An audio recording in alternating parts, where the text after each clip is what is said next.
And ladies and gentlemen, ahead of the 2024 mega elections, Finance Minister Nirmala Sitharaman is all set to unveil Interim Budget 2024 on the 1st of February at 11 a.m., setting the stage for the temporary financial plan until the new government takes over. The comprehensive budget for the fiscal year 2024-25 will be presented in July, regardless of whether the incoming government is new or a re-elected one. This also marks the conclusive budget for the second term of the Narendra Modi government. Officials involved in budget's formulation are currently in a lock-in period adhering to strict confidentiality measures.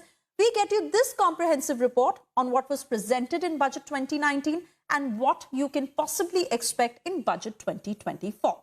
Watch this. Finance Minister Nirmala Sitharaman is all set to present her sixth budget. While this will be an interim budget, a full-fledged one will be presented after the Lok Sabha elections. The last interim budget was presented in 2019 by the then Finance Minister Piyush Goyal. Madam Speaker, I rise to present the interim budget for the year 2019-2020. The 2019 interim budget proposed substantial income tax relief for the middle class by increasing the exemption limit from 2.5 lakh rupees to 5 lakh rupees. The last interim budget also introduced the Pradhan Mantri Kisan scheme with an aim to provide direct income support to farmers, which was later also launched by Prime Minister Narendra Modi. The standard deduction for salaried employees was increased from 40,000 rupees to 50,000 rupees, providing additional tax relief to the middle class. Gratuity limit was also doubled from 10 lakh rupees to 20 lakh rupees. The Pradhan Mantri Shram Yogi Man Dhan scheme was introduced, offering a pension of 3,000 rupees per month for workers after the age of 60 in the unorganized sector. In a bid to provide sustained and focused attention towards development of fisheries, the government also decided to create a separate department. With merely hours to go for the budget presentation and keeping the last interim budget in mind, here's what to expect. In the post-pandemic era, the government has been steadily reducing the fiscal deficit to control debt. The target of 5.9% for the current fiscal year is likely to be met and further lowered to 5.3%. Significant progress in reducing the budget deficit is attributed to increased tax collection.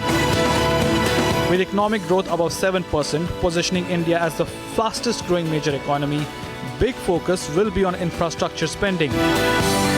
Experts say the government is likely to focus on increased financial support for farmers in the budget. In a bid to consolidate women voters, additional support measures for women is also expected to be a factor. The budget is likely to set the tone for the mega Lok Sabha elections, and all eyes are now on the big interim budget. Bureau Report for Republic Business.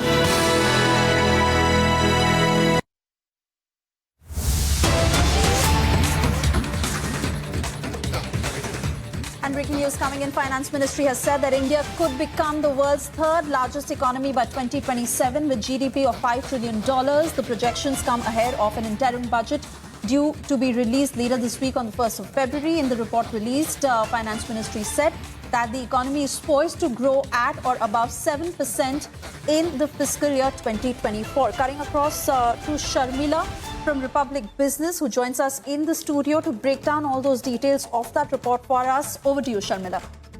Yeah, so the mood is pretty much upbeat right before the interim budget.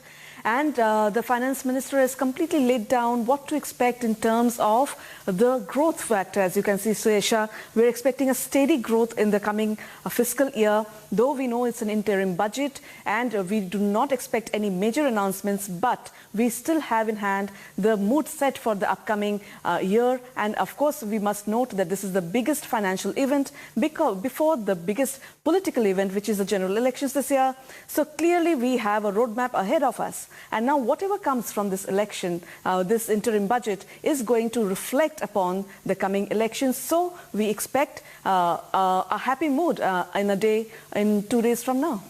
In fact, Sharmila, more breaking news coming in from the Finance Ministry's report, and let's quickly put that out for our viewers as it lauds India's digital transformation, highlighting the success of digital public infrastructure and its significant role in delivering services with a citizen-centric focus. The report notes that as the pandemic had disrupted economic activities, the government has responded swiftly, leveraging the strength of digital public infrastructure. Considering how India is considered among the front runners in this zone, how do you look at the progress, Sharmila? See, the digital success of India is now a textbook case for the world. You know, there are multiple economies looking at the financial consolidation, and which has been implemented through our digitization. So primarily reaching out to the grassroots, enabling people to be able to get on board on payment gateways. This is India's success story of the decade. And clearly this is going to sort of lay out the way forward for the Indian economy and make it so much easier for the government to consolidate on multiple fronts when it comes to our financial future. In fact, Sharmila, let's once again remind our viewers of the non-stop coverage on the 1st of February, 11 a.m. is when the budget will be presented by the Finance Minister. And we keep you ahead on all that is happening. Also joining us are our special panelists this evening to decode Budget 2024 for us. Let me quickly introduce Suman Chaudhary, Chief Economist, Head of Research, Acute Ratings. N.R. Bhanumurthy, who is the Vice Chancellor of Dr. B.R. Ambedkar School of Economics University, and Amarpal Chadha, who is a tax expert, joining us from ENY. All the guests with us this evening. Very good evening to you. I could firstly want to come to Suman Chaudhary. What do you say? Will it be a populist or a pragmatic budget? Sorry, can you repeat that? I couldn't hear it properly.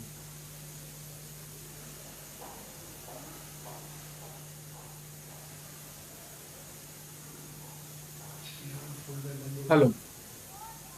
Not too sure if Suman Chaudhary can hear me. Toss it to the next person. Can you repeat that? The next guest. Mr. Chaudhary, if you can hear me, my first question to you, something that is on everyone's mind this evening and from here on, will it be a populist or a pragmatic budget? Can you hear me?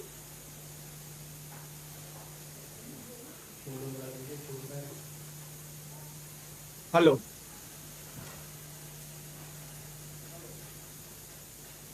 All right, we'll try and fix that line with Suman Chaudhary.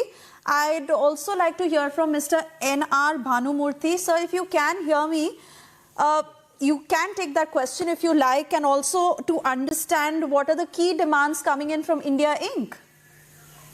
Yeah, I think for your first question, I don't think that it's going to be populist budget, because it's going to be interim budget. It's only meant for 4 months. And I think, in my view, most populist would be the budget when it focuses more on the growth. And government have been focusing on the growth for the past 3-4 years.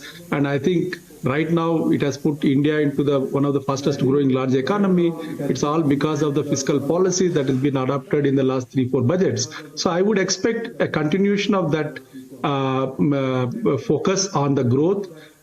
In fact, if you look at the last 3 years, 2 things has actually become highlights of the budgets. One, clear indication of improvement in the quality of expenditures, and the second is the transparency. In both the aspects, the budgets have actually brought in so much of clarity and also so much of growth perspective in the budgets. And I think I don't see any reason why Finance Minister would like to deviate from that good practices that she has been following for the past 3-4 years.